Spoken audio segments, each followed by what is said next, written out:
परम पिता परमात्मा ज्ञान का प्रचार हो रहा है, क्योंकि भाग होते हैं उन जीवों के जो इस मूल ज्ञान को सुन पाते हैं, और उससे भी बड़े भाग उन जीवों के होते हैं जो इसको समझ पाते हैं, क्योंकि ये ज्ञान युगों युगों के बाद इस धरातल में प्रकट होता है, लेकिन इसको समझना बहुत ज्यादा विवेकी पुरुषों का काम होता है। एक आम बुद्धि वाला इंसान इस सत्संग को सुन तो सकता है, सुन के घर तो चला जाएगा, लेकिन सुन के भी समझ नहीं पाता। सारा खेल समझ का है। अगर आपने इस ज्ञान को समझ लिया तो जन्मों जन्मों से जो आपकी दौड़ थी परमात्मा को पाने की, भगवान को पाने की, मुक्ति को पाने की, ये दौड़ आज ही खत्म हो जाएगी। लेकिन अगर आप इस सत्संग को नहीं समझ पाए तो फिर वही माया का खेल, उसी माया के खेल में बार बार उलझते जाओ। तो आज इस सत्संग में आपको वो चीज बताई जाएगी जो हर ग्रंथ में उसका जिक्र है, लेकिन तो भेदों के रूप में है। तो आज पूरा कोई हिंदू है, कोई मुसलमान है, कोई सिख है, कोई ईसाई है, इसकी कोई फर्क नहीं पड़ता कि कोई हिंदू है, मुसलमान है, सिख है, ईसाई है तो सब इंसान। क्या मुसलमान इंसान नहीं है क्या? लेकिन फिर भी हम एक दूसरे को देख के राजी नहीं है कि हम क्या करने आए थे और क्या करने लगे। ये जितने भी धर्म के ठेकेदार हैं ये सब हमें लड़वाने में लगे हैं, तो केवल एक दूसरे से प्रेम, लेकिन हम समझ नहीं पाते। अरे भाई ने दो जगदीश कहां से आया? मुसलमान कहता मेरा अल्लाह है, ईसाई कहता मेरा गॉड बड़ा है, जबकि एक ही चीज के सारे नाम हैं, एक ही चीज के सारे नाम हैं। जैसे पानी के नाम देखो कितने हैं, जल, वाटर, नीर, टोए, अब सब झगड़ा कर रहे हैं, झगड़ा हो रहा है। अगर वस्तु का ज्ञान हो तो तुम्हें इसमें कोई भी चीज है, कोई झगड़ा नहीं है। लेकिन यहाँ पे झगड़ा है। अगर पता लग जाए कि ये वस्तु एक है, सारे झगड़े शांत, किसने देखा उसको? वाहिगुरु है क्या? किसने देखा? परमेश्वर परमात्मा है क्या? किसने देखा? कितने हाथ है, कितने पैर है परमात्मा के? देखा किसी ने भी नहीं, लेकिन बस नामों के पीछे झगड़ा कर रहे हैं। सारा खेल, ये नाम आए कहां से? इस दुनिया में जब हम पहली बार आए तब हमारे पास ये कपड़े भी नहीं थे।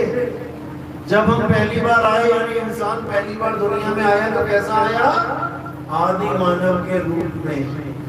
आपने विज्ञान की किताबों में पढ़ा होगा 10वीं में, 8वीं में, कि आदि मानव इस दुनिया में जब आए तो वो बिना कपड़ों के नंगे आए,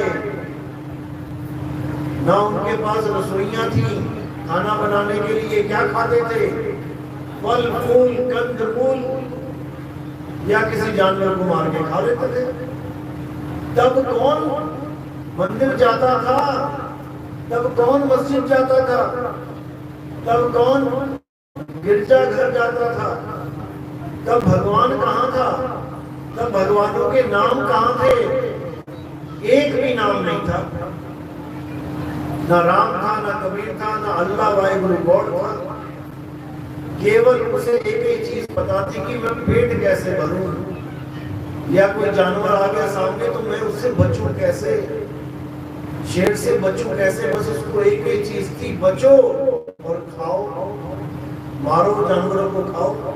इसके अलावा कोई भक्ति नहीं, कोई नाम नहीं, कोई लेना नहीं, कोई देना नहीं, किसी का किसी से कोई झगड़ा नहीं। सब यही रहते थे। लेकिन धीरे धीरे धीरे इस आदि मानव की बुद्धि जागृत होने लगी। धीरे धीरे इसने भाषाओं की, अक्षरों की खोज करी। मुंह से जितने भी अक्षर निकले इसने उसको लिपिबद्ध कर दिया, अक्षरों में ढाल लिया। ये अक्षर आदमी ने बनाए हैं, इसीलिए हर आदमी की भाषा अलग अलग है, अलग अलग देशों में। चीनी भाषा वाले देखो, चीन के लोग चीनी भाषा में लिख रहे हैं। उनकी भाषा जो बच्चा पढ़ सकता है, यहाँ का एक डॉक्टर नहीं पढ़ सकता। यहाँ का एक साइंटिस्ट, बड़े से बड़ा वैज्ञानिक, वो भी वहाँ के बच्चों की लिखी भाषा नहीं पढ़ सकता। उसको पढ़ने के लिए उसको चीन में जाके पढ़ाई शुरू करनी पड़ेगी, ABCD से। तो जितने भी लोगों ने इन अक्षरों की खोज करी, सबने अलग अलग अक्षरों की खोज करी। हमारे भारत में जो आदि मानव लोग थे, उन्होंने देवनागरी में, संस्कृत में आदि मानव थे, उन्होंने जापानी में खोज कर दी। ऐसे हर देश के अलग अलग लोगों ने अलग अलग भाषाएं बना ली। क्या तुम्हें सारी भाषाएं आती हैं? भारत में ही इतनी भाषाएं कि तुम साउथ में चले जाओ, कन्नड़ है, तेलुगु है, तमिल है, मलयालम है, उड़िया है, मराठी है। तुम्हें समझ में ही नहीं आएगा ये भारतवासी हमारे बोल क्या रहे हैं। हर जगह अलग अलग भाषाएं, अलग अलग नाम पैदा कर दिए गए। और फिर क्या किया? इन दुनिया के जितने भी दिखने वाली जो वस्तुएं थी, उनके नाम रखने शुरू कर दिए। सामने आसमान दिखाई दे रहा था, उसका नाम आसमान रख दिया, अंग्रेजों ने स्काई रख दिया। सामने नदी थी, किसी ने वाटर बोल दिया, किसी ने जल बोल दिया। सामने पेड़ था, किसी ने पेड़ बोल दिया, किसी ने वृक्ष बोल दिया, किसी ने ट्री बोल दिया। यानी एक ही वस्तु के अनेकों अनेक नाम रख दिए गए। अब हमें इससे कोई फर्क नहीं पड़ा कि मैंने ट्री बोला, किसी ने वृक्ष बोला, किसी ने पेड़ बोला, बात तो एक ही है, चीज तो एक ही है। वहां हमारे झगड़े नहीं हुए। लेकिन जब भगवानों के नाम रखने शुरू किए, एक ने रख दिया राम, एक ने रख दिया गॉड, एक ने रख दिया अल्लाह, एक ने रख दिया वाहिगुरु, अब झगड़ा शुरू हो गया। क्योंकि वस्तु सामने नहीं है। वस्तु सामने हो तो कोई कहे ये ट्री है, ये पेड़ है, ये वृक्ष है, समझ में आता है कि एक ही चीज के नाम अलग अलग बोल रहे हो, कोई बात नहीं, कोई झगड़ा नहीं। वस्तु सामने है, पानी, कोई जल कह रहा है, कोई वाटर कह रहा है, कोई नीर कह रहा है, कोई तोय कह रहा है, कोई झगड़ा नहीं होगा। ठीक है भैया, तू पानी बोल के पी ले, मैं जल बोल के पी लेता हूँ। अंग्रेज वाटर बोल के पी रहा है, कोई झगड़ा नहीं है, क्योंकि वस्तु का पता है तुम्हें। लेकिन जब अल्लाह वाहिगुरु गॉड की बात आती है, तब वस्तु सामने नहीं होती, तब झगड़ा होता है। फिर बंदा क्या करता है? मेरा पानी बड़ा, नहीं नहीं मेरा वाटर बड़ा, नहीं मेरा जल बड़ा। चीज एक ही है, लेकिन बड़ा करने में लग जाता है। कभी अल्लाह ने नहीं कहा मैं बड़ा, कभी राम जी ने नहीं कहा मैं बड़ा, वरना आपस में ही उत्तम गुत्था हो जाता है। ये दोनों नहीं लड़े कभी आपस में, लेकिन हमें लड़ने की जरूरत पड़ रही है। बताओ, उनको बड़ा करने के लिए। दिक्कत ये है, जबकि वो एक ही चीज के नाम है। और वो क्या चीज है? वो है हमारी आत्मा। हमारी आत्मा का ही नाम अल्लाह है, जो हमारा आत्म देव है। हमारी आत्मा का नाम ही वाहिगुरु है। हमारी आत्मा का नाम ही खुदा है। खुदा नाम क्यों रखा? क्योंकि खुद से खुदा बनता है, खुद खुदा। लेकिन जब हम खुद को ये मान लेते हैं शरीर, तब हम खुदा से जुदा हो जाते हैं। क्योंकि शरीर तो नाशवान है, शरीर को खुदा नहीं कह सकते हम। लेकिन खुदा हमसे जुदा भी नहीं है। शरीर खुदा नहीं है, लेकिन खुदा हमसे जुदा नहीं है। तो क्या हुआ? वो आत्मा हुआ। अब कृष्ण जी ने क्या बोला? किसकी पूजा करनी है? क्या उन्होंने अपनी पूजा बोली कर दी, या उन्होंने कहा राम की पूजा करो या पूरा श्याम की पूजा करो? नहीं, उन्होंने तो हर देवी देवता का खंडन किया है 7वें अध्याय में। किसी की पूजा नहीं करनी, तो किसकी पूजा करनी है? अध्याय 2 पढ़ो। हे अर्जुन, इस दुनिया में केवल और केवल एक ही चीज पूजनीय है। क्या है वो? हे अर्जुन, आत्मा ही पूजनीय है। इस आत्मा को ना तो कोई शस्त्र काट सकता है, ना अग्नि जला सकती है, ना वायु सुखा सकती है, ना जल भिगो सकता है। ये सुना है ना किसी ने? जिस जैसे सुना है हाथ खड़े करो। नैनम छिन्नति शस्त्राणि नैनम देहति पावका न चैनम क्रोधतापे न शोषति मारुता। यानी कि इस आत्मा को ना तो कोई शस्त्र काट सकता है, ना अग्नि जला सकती है, ना वायु सुखा सकती है, ना जल भिगो सकता है। तो पूजनीय कौन है? आत्मा ही पूजनीय है, कोई शरीर पूजनीय नहीं है। शरीर से तो हमें अपना मकसद पूरा करना होता है कि यानी जो हमें ज्ञान दे रहा है शरीर के माध्यम से दे रहा है। हमने ज्ञान लेना है शरीर के माध्यम से, लेकिन ज्ञान होना क्या चाहिए? कौन सा ज्ञान? आत्मज्ञान। इस दुनिया में केवल एक ज्ञान है जिससे मुक्ति मिलती है, बाकी किसी से मुक्ति नहीं मिलती। बार बार माँ के गर्भ में जाना पड़ेगा। जब बच्चा माँ के गर्भ में जाता है तो उल्टा लटका होता है, तो परमात्मा से अरदास लगाता है, हे परमात्मा मुझे बचाओ, मैं कहाँ पे पैक हो गया जाके, ना हाथ हिला पा रहा हूँ ना पैर हिला पा रहा हूँ, हालत खराब हो जाती है। अगर 1 घंटे तक तुम्हें रस्से बांध के जैसे गर्भ में उल्टे लटके होते हैं ऐसे बांध के रख दिया जाए, तुम्हारी हालत खराब हो जाएगी। ये तो तुम्हें अच्छी लग रही है दुनिया क्योंकि तुम खुले डुल्ले घूम रहे हो। थोड़ी सी गर्मी लगी पंखा चला लिया, ठंड लगी हीटर चला लिया, प्यास लगी गीजर में पानी पी लिया गर्म, और जब पैक करके गर्म में डाल दिया 9 महीने के लिए तो तब हाई तौबा हो जाती है, बचाओ बचाओ होती है, त्राई मां।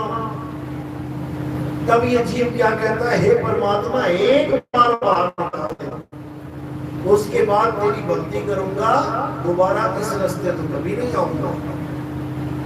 लेकिन बाहर आते ही माया के दौर में फिर शामिल हो जाता है, और माया इतनी सयानी है कि तुम्हें तुम्हारी जो गर्भजून की अवस्था है, 9 महीने बिताए तुमने, तुम्हें एक पल भी याद नहीं आएगा। याद करके देखो, पीछे से पीछे तक जाओ, कितना याद कर सकते हो? पहली क्लास, LKG, UKG, और चले जाओ पीछे, कितना पीछे जा सकते हो? जब तुम गर्भ में थे उस सीन को एक पल भी याद नहीं कर सकते। इस माया ने सारी फाइलें डिलीट मार दी दिमाग से। जैसे तुम्हारे मोबाइल में किसी ने फोटो खींची तुम्हारी, उसके बाद वो डिलीट मार दे तो क्या ढूंढोगे उसमें अब? इसी प्रकार तुम ही गर्भ में थे, तुम्हारी ही यादें हैं वो, लेकिन माया ने ऐसी डिलीट मार दी कि सोचने पर भी नहीं सोच सकते कि मैं वहां पे क्या था, कैसा था। क्योंकि अगर एक पल के लिए तुम्हें याद आ जाए कि मेरी क्या हालत थी, तुमसे शरीर इस दुनिया में और कोई बच्चा होगा नहीं, क्योंकि तुम्हें पता लग जाएगा कि बेटा फिर वहीं जाना है। और ये जितनी भी माया की दौड़ है, इसको खत्म करके तुम केवल एक ही चीज से बचने की कोशिश करोगे, और वो है गर्भजून। जैसे कोरोना आया था ना, कोरोना, तो सब एक ही चीज से बचने की कोशिश कर रहे थे, तो भैया मुझे कोरोना ना हो जाए। इसी प्रकार अगर तुम्हें बोध हो जाए कि 9 महीने जो मैं काट के आया था मुझे अब दोबारा काटने हैं, तो तुम्हारे दिन का चैन और रातों की नींद उड़ जाए। लेकिन बड़े आराम से खा पी के मस्ती से गाने वाने सुन के सो जाते हो, क्योंकि तुम्हें याद नहीं आ रहा है कि तुम कहाँ जाने वाले हो। जितने भी दुनिया में लोग बैठे हैं उनसे पूछो तुम कहाँ से आए, कहाँ से आए? माँ के गर्भ से आए, चाहे कोई मंत्री होए, चाहे कोई संतरी होए, चाहे कोई लाड साहब होए, चाहे कोई भिखारी होए, सब के सब वहीं से आए हैं। और अब दोबारा जाने की तैयारी कहाँ की है? फिर वहीं जाने की तैयारी है। एक एक दिन कम हो रहा है, काले बाल सफेद हो रहे हैं, 32 दांत 30, 28, 14, 10, 5 हो रहे हैं। आंखें जो 6x6 थी अब कमजोर हो रही हैं। कान जो बड़ी दूर दूर की बातें सुन लेते थे अब मशीन लगानी पड़ रही है। चमड़ी जो चमक मारती थी अब झुर्रियां पड़ रही हैं। एक एक दिन, एक एक घंटा, एक एक पल तुम मौत की तरफ बढ़ रहे हो। तुम्हारी मौत आने वाली है, लेकिन तुम भूले बैठे हो। किसने बुलाया? इस माया ने बुला दिया तुम्हें ऐसा भरमा रखा है, तुमसे ही टलवा देती है। अरे आएगी देखी जाएगी, कितना आसान है कहना। आएगी देखी जाएगी, कितना आसान है कहना। उतना ही आसान है जितना तुम्हें ये बोल दिया जाए कि बेटा सामने जंगल है, उसमें 10 शेर रहते हैं, इस जंगल को पार करना है। तुम कहो ठीक है, जब आएगा शेर देखा जाएगा। फिर तुम क्या देखोगे? फिर तो शेर तुम्हें देखेगा। यानी कि उस जंगल को पार करना है सबको, और मौत रूपी शेर बैठा है। अभी इंतजाम कर लोगे बचने का, तब तो समझ लो बच गए। और कहो कि जब आएगा तब देखा जाएगा, तब हालत खराब हो जाएगी सबकी। इसलिए कबीर साहब कह रहे हैं कि बचना चाहो काल जाल से, चीनो शब्द हमारा। और कहें कबीर अमर कर राखूं, जो निज होए हमारा। अगर तुम अमर होना चाहते हो, कौन कौन अमर होना चाहता है? कौन कौन अमर होना चाहता है? अब गौर करो, क्या तुम अमर नहीं हो? अच्छी तरह समझना जो मैंने ये बात बोली। 2 प्रकार की चीज होती है, एक होता है शरीर, एक होती है आत्मा। शरीर है मिट्टी, आत्मा भी मिट्टी है क्या? शरीर है मिट्टी और आत्मा है सत्य, जिसका कभी नाश नहीं होता। तो आप मिट्टी हो या आत्मा हो? क्या हो? मिट्टी कौन कौन कहता है मैं मिट्टी हूं? एक ने भी हाथ उठाया। आत्मा कौन कौन है? सभी आत्मा है। तो क्या आत्मा कभी मरती है? तो आप क्या कभी मरोगे? तो अमर कौन होना चाहता है? जो खुद ही अमर है वो भी अमर होना चाह रहा है। तुम्हारे चाहने पर भी तुम नहीं मर पाओगे। मरेगा कौन?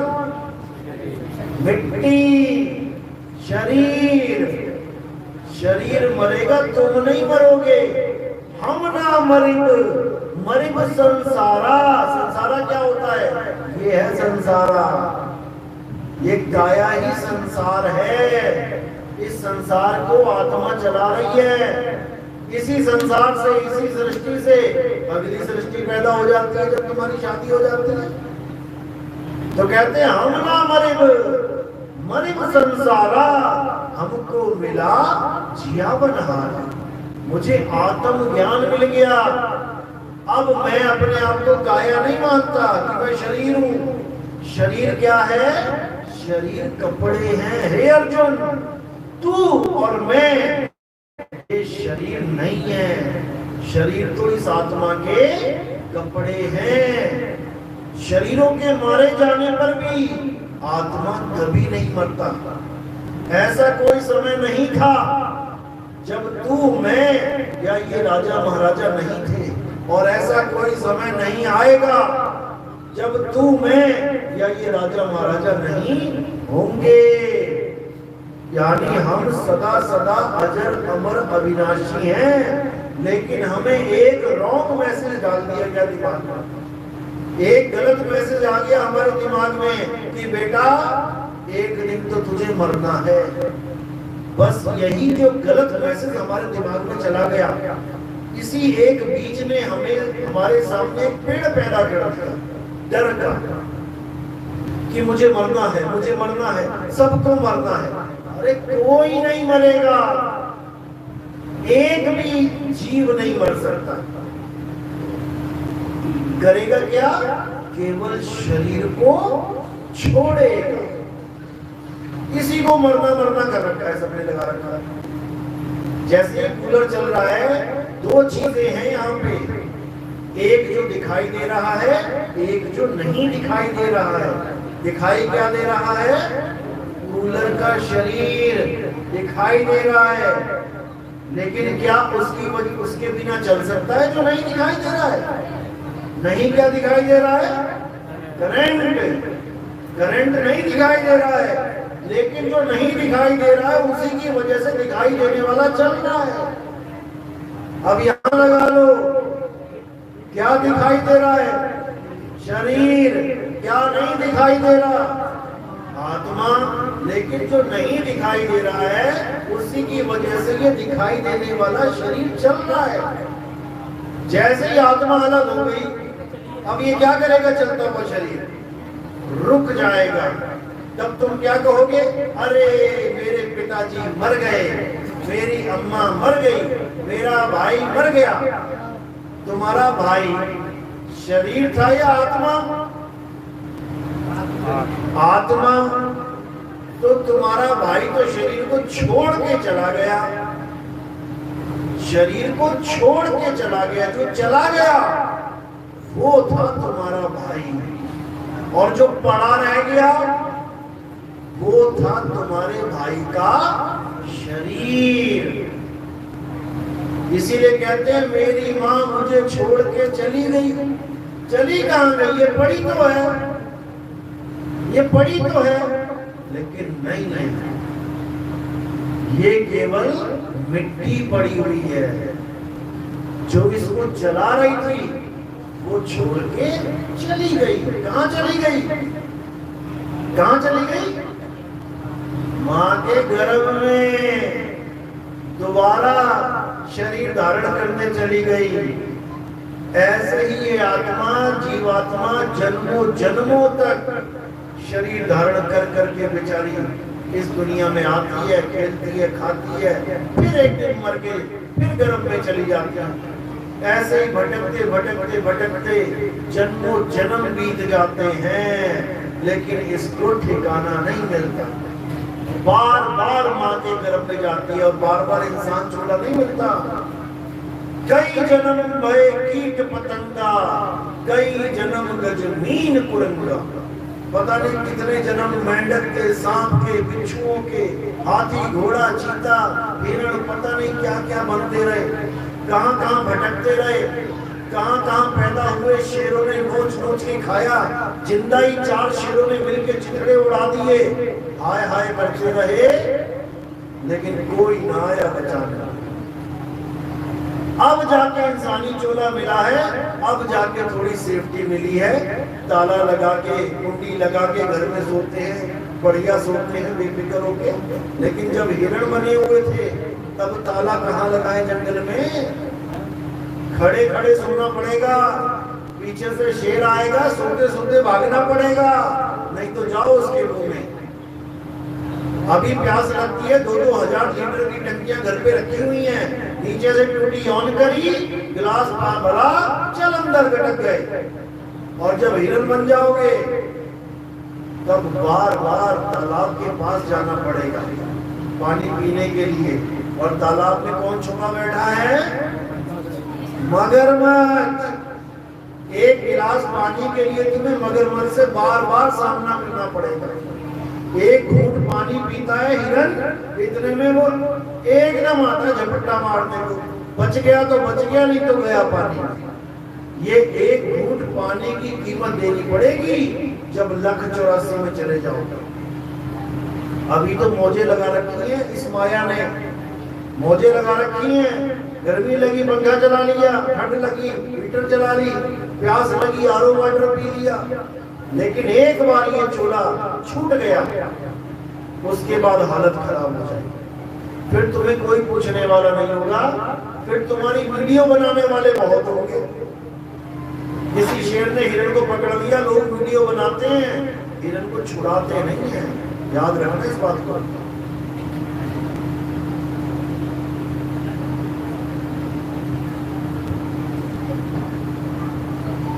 तो बचने का क्या तरीका है?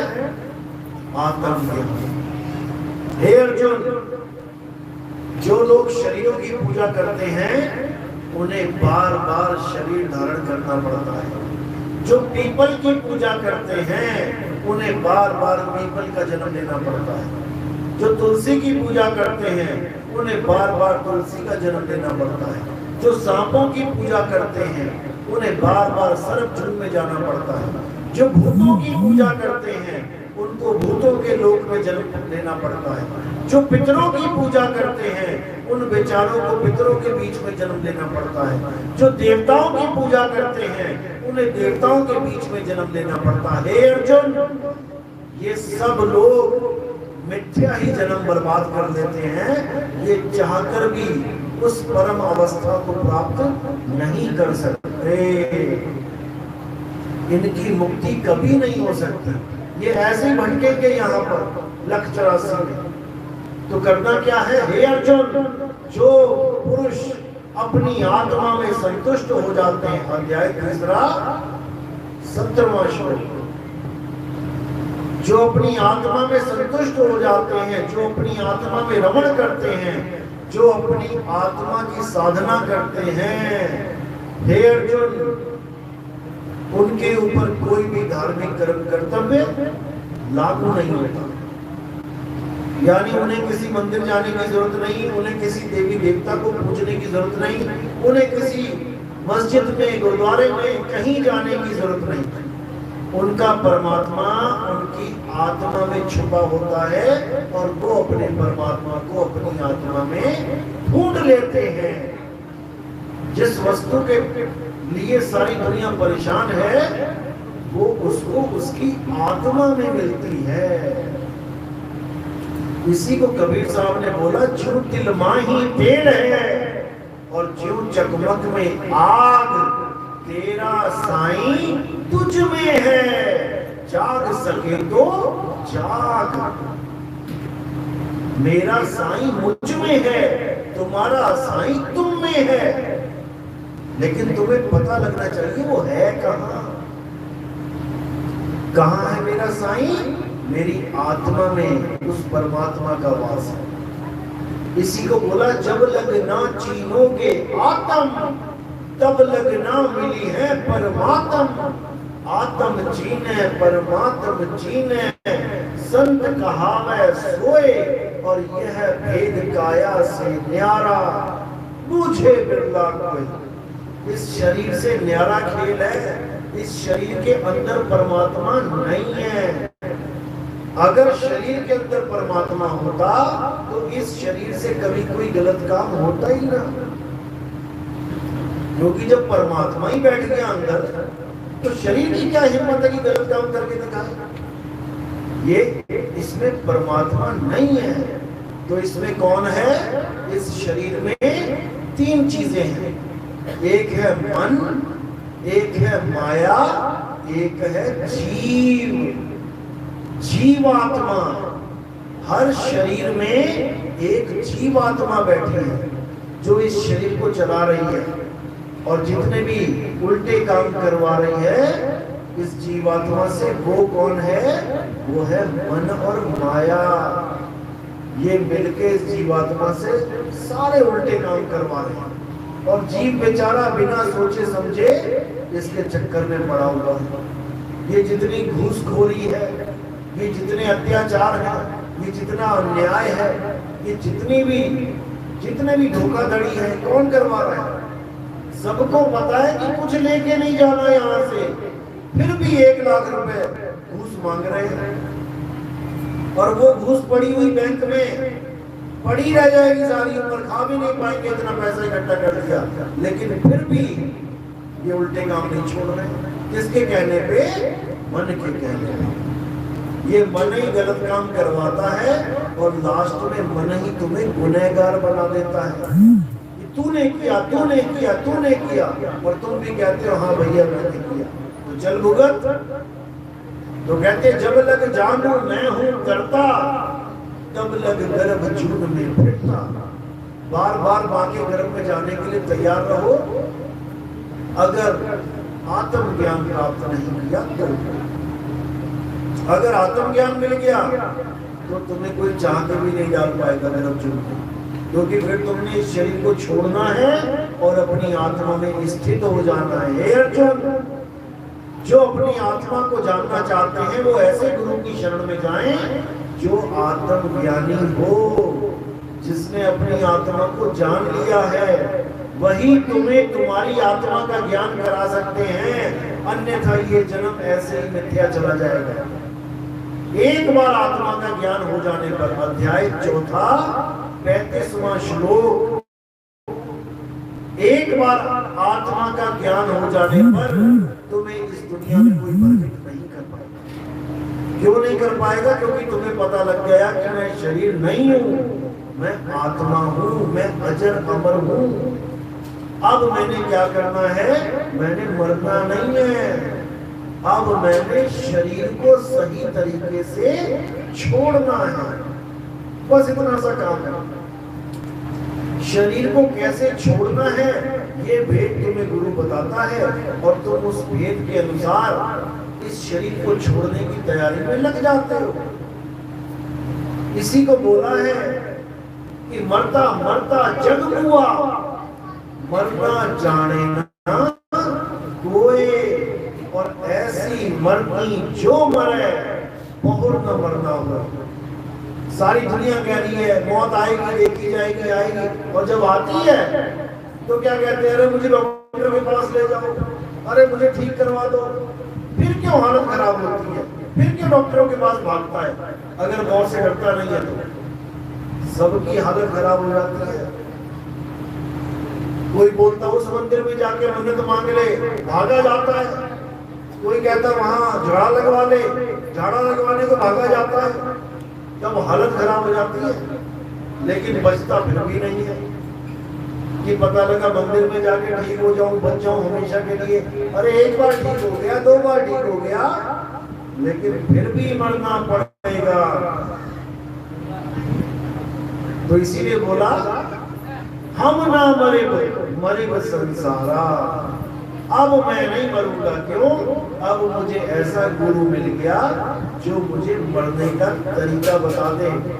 मरने का तरीका का मतलब है शरीर छोड़ने का तरीका।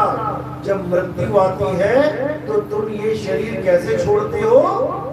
9 दरवाजों में से छोड़ते हो। कौन से 9 दरवाजे हैं?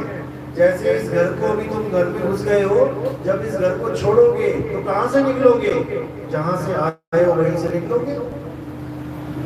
तो इस शरीर में जो तुम बैठे हो, जब इस शरीर को छोड़ोगे तो कहां से निकलोगे? 9 दरवाजे हैं इस शरीर में। 1 या तो कान से निकलोगे, 2 आंख से निकलोगे, आंखें मोटी मोटी बाहर आ जाएंगे, 3 4 5 6 नाक से निकलोगे, ब्लड आ जाएगा नाक में से, 7 मुंह से निकलोगे, ये लंबी सी जीभ बाहर आ जाएगी, और 2 दरवाजे नीचे हैं, या लैट्रिन निकल जाएगी मरते हुए, या पेशाब निकल जाएगा, पेट गीली हो जाएगी, पेट पीली हो जाएगी। ऐसे खतरनाक मौत होती है, लेकिन सबको निकलना पड़ेगा। चाहे कोई हिंदू है, चाहे मुसलमान है, चाहे सिख है, चाहे ईसाई है। हंसने की बात नहीं है।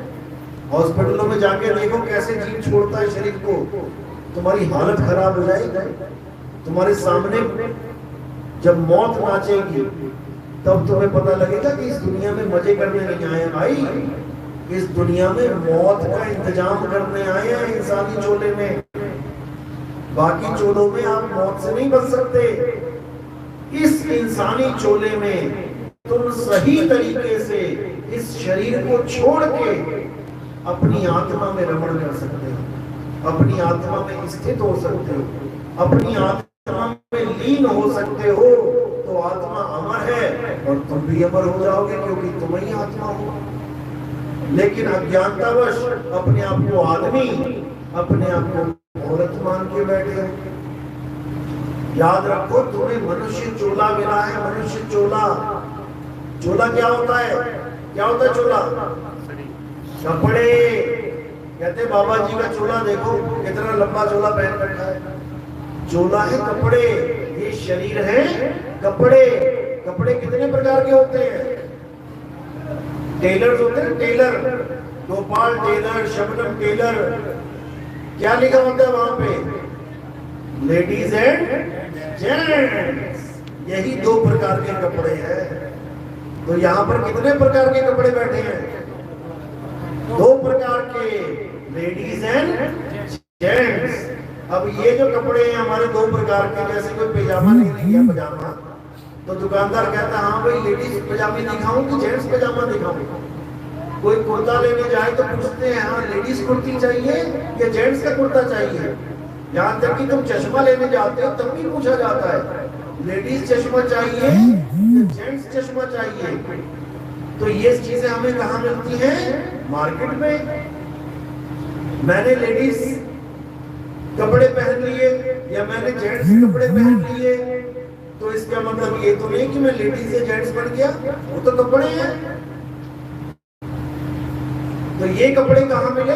मार्केट में। और ये वाले कपड़े लेडीज एंड जेंट्स, ये कपड़े मिट्टी वाले कहाँ मिले? माँ के गर्भ में। जब माँ के गर्भ में ये कपड़े धारण किए हमने, जिसको कहते हैं बच्चा ठहर जाना, यानी अब कपड़ा पहन रहा है वो, और तुम क्या करते हो?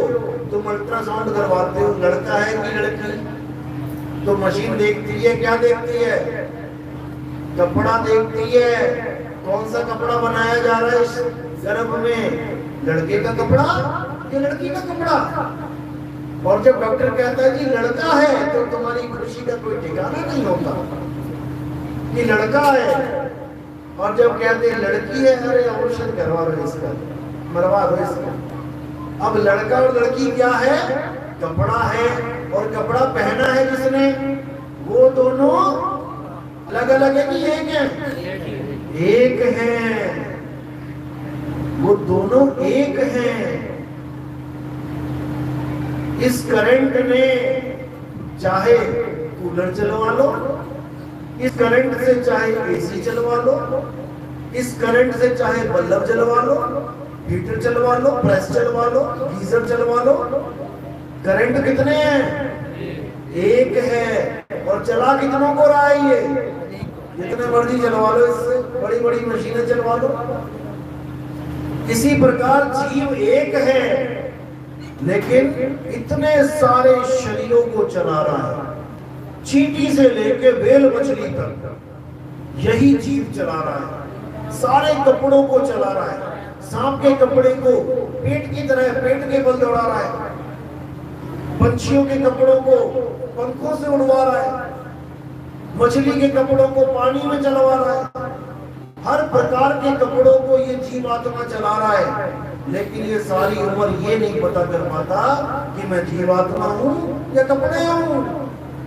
सारी उम्र ये सोच के बैठा रहता है मैं तो आदमी हूं, मैं तो आदमी हूं। ये लड़की है, ये आदमी है, ये बच्चा है, ये औरत है। जबकि ये सब कपड़े हैं। ना तुम आदमी हो, ना तुम औरत हो, ना कोई और आदमी औरत है। हम सब जीव हैं। और जीव क्या है? ईश्वर अंश जीव अविनाशी। जीव अविनाशी है, लेकिन कपड़े पहन के अपने आप को आदमी, अपने आप को औरत मान के बैठ गया। अब आदमी मान के बैठ गया तो इसको औरत भी चाहिए शादी करने के लिए। अब औरत ढूंढ रहा है। अब जो अपने आप को औरत मान के बैठ गई, अब वो पति ढूंढ रही है। जबकि दोनों ही ना आदमी है ना औरत है, जीव है।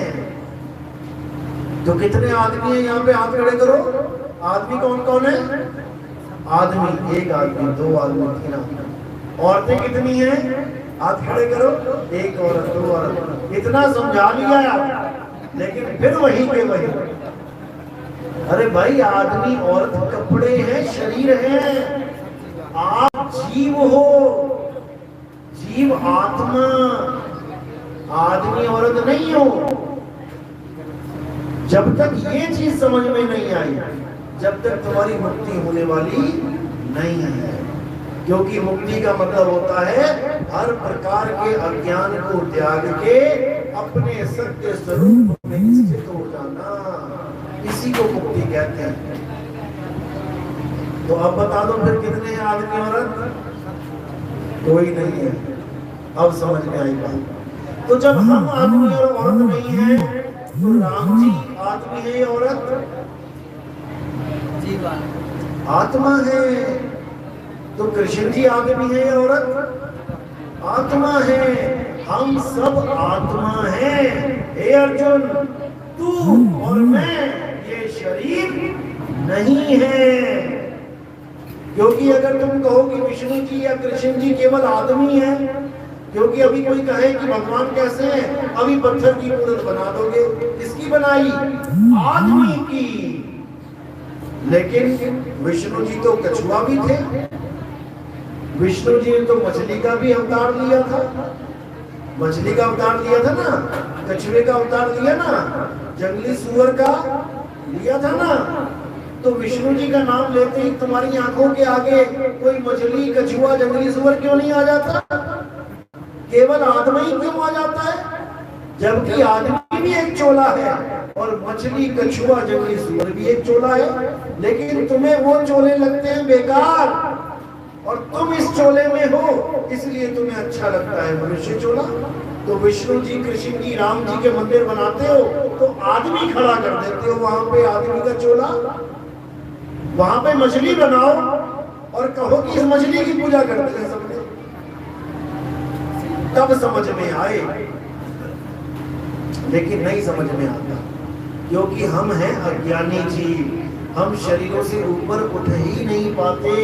हमने भगवान को भी शरीरों के बंधन में कैद कर दिया है। जब तक हम इन शरीरों से ऊपर नहीं उठे, जब तक हमारा कल्याण नहीं होगा,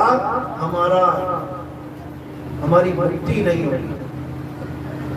तो असली राम कौन है? असली राम कोई शरीर नहीं है। असली राम है रमता राम, जो आत्म राम सब में रम रहा है। ज्यों तिल माही तेल है, ज्यों चकमक में आग, तेरा साईं तुझ में है, यानी आत्मा में। जाग सके तो जाग, बिल्कुल क्लियर कर दिया। तो क्या कह रहे हैं आगे?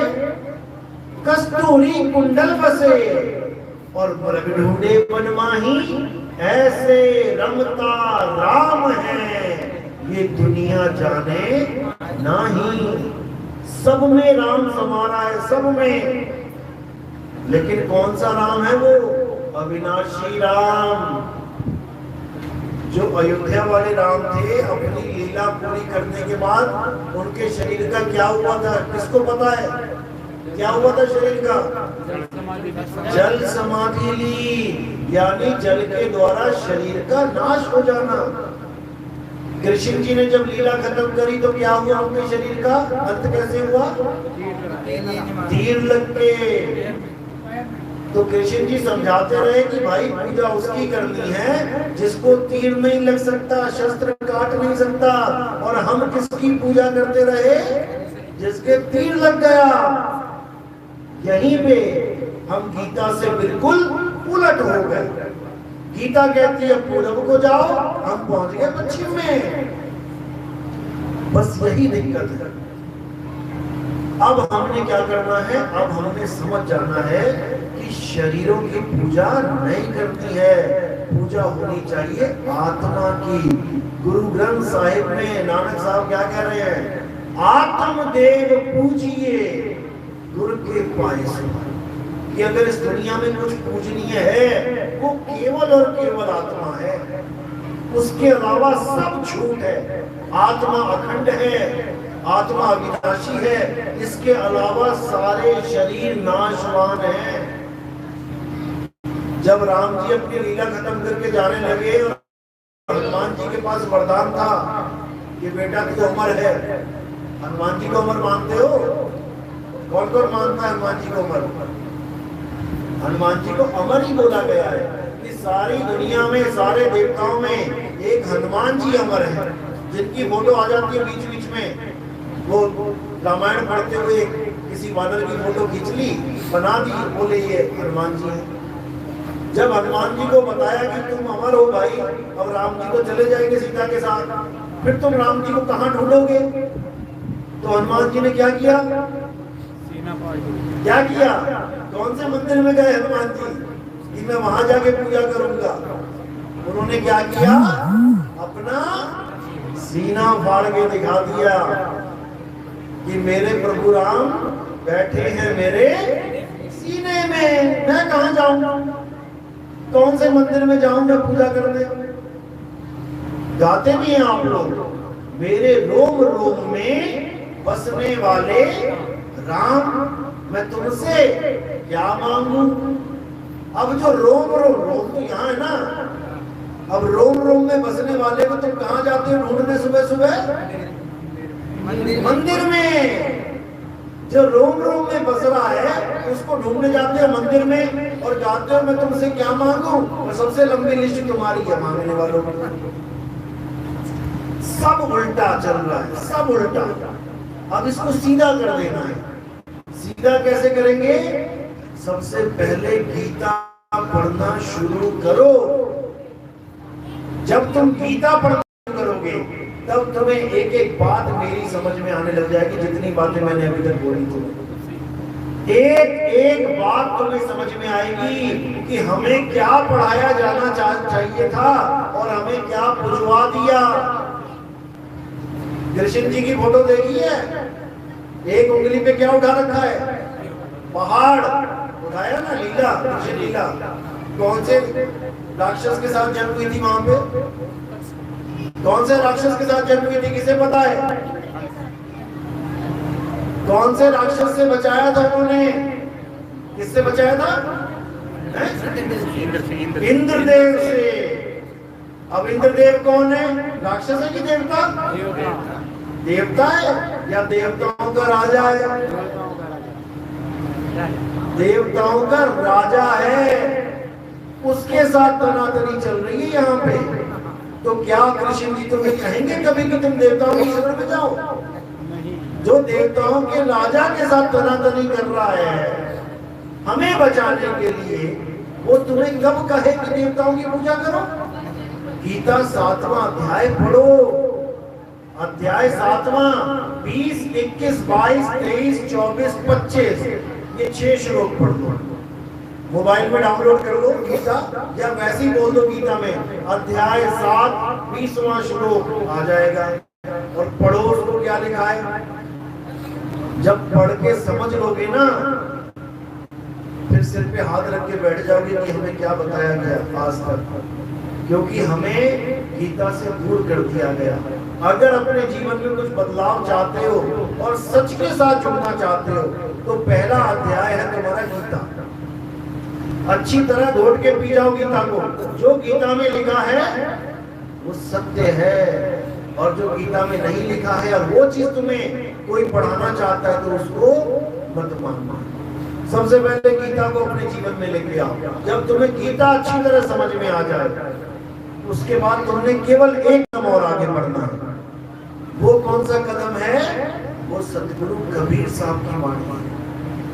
जब तुम कबीर साहब की वाणी पढ़ना शुरू करोगे, कब?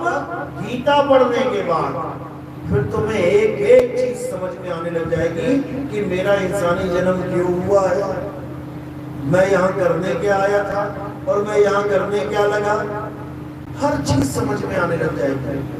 तब जाके तुम्हारी मुक्ति होगी। जन्म मरण का ये खेल खत्म होगा।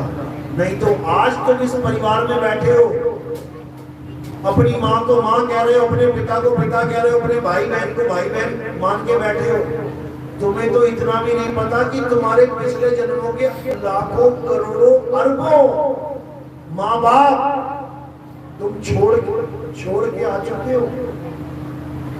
अरबों माएं तुम छोड़ के आ चुके हो, लेकिन आज जो एक माँ तुम्हारी बन के बैठी है उसको नहीं छोड़ पा रहे। जबकि छोड़ उसको भी दोगे वो भी परमानेंट माँ नहीं है तुम्हारी, परमानेंट बाप नहीं है। कितनी बार कुत्ता बने तो कुत्ता कुतिया को माँ बाप बोलना पड़ गया। आज कोई कहे कि कुतिया का दूध पियो, मुंह लगा के पिएगा? कोई नहीं पिएगा। लेकिन कुतिया के गर्भ में चले गए ना तो बाकी दोस्तों से, बाकी भाइयों से लड़ लड़ के ज्यादा पियोगे, बाकियों को पीछे करोगे, खुद पी पी के मोटे तगड़े हो जाओगे। लेकिन आज कोई कहे कि उस कुतिया के थन में मुंह लगा ले, आज नहीं लगेगा। ये माया का खेल है भाई। तो पता नहीं कितनी बार कुत्ता बन गए, कितनी बार गधे सुअर बन गए, तब जाके आज यहाँ पर इस माँ को माँ कह रहे हो। नहीं तो सुरी माँ थी, सुअर के बच्चों की क्या सुरी माँ नहीं है? क्या वो प्यार नहीं करते अपनी माँ को? देखो कैसे खेलते हैं जा जाके। ऐसे ही हम भी खेले हैं, सारे ही खेले हैं। लेकिन आज इस शरीर को, इस हड्डी चमड़ी, इस मांस के ढांचे को माँ माँ माँ माँ कर रहे हैं। इस कपड़े को माँ माँ माँ कर रहे हैं। क्या ये कपड़ा है? खुद अपने हाथों से जलाओगे एक दिन, खुद अपने हाथों से अपने बाप को जलाओगे एक दिन। नहीं जलाओगे तो बता दो। तुम कभी सोच भी नहीं सकते कि मेरी माँ है कौन।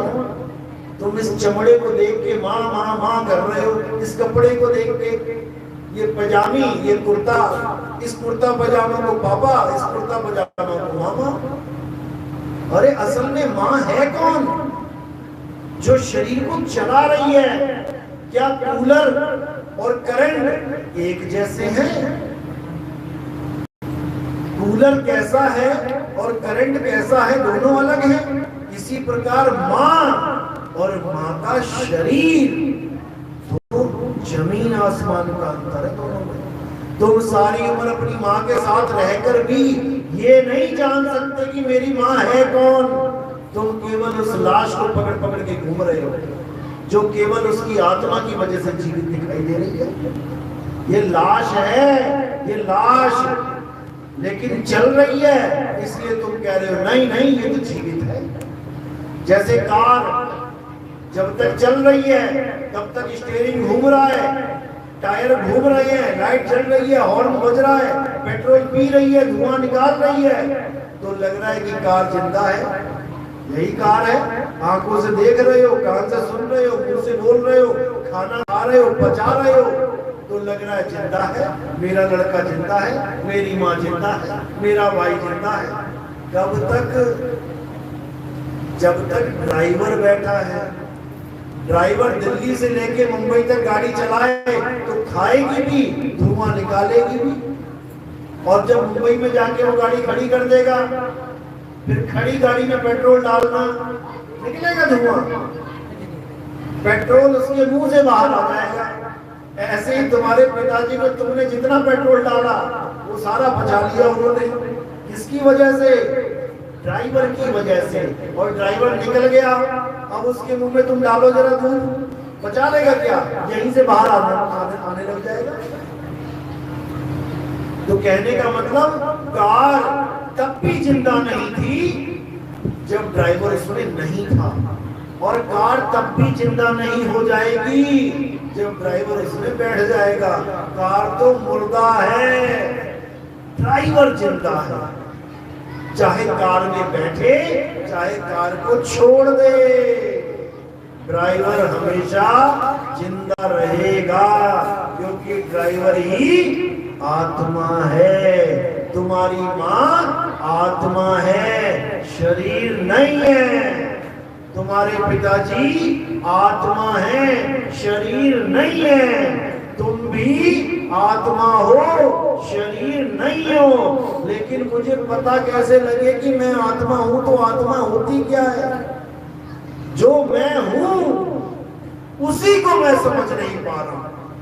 जो मैं खुद हूं उसी को मैं, करंट खुद अपने आप को नहीं समझ पा रहा कि मैं करंट। कैसे पता लगे कि मैं करंट हूं?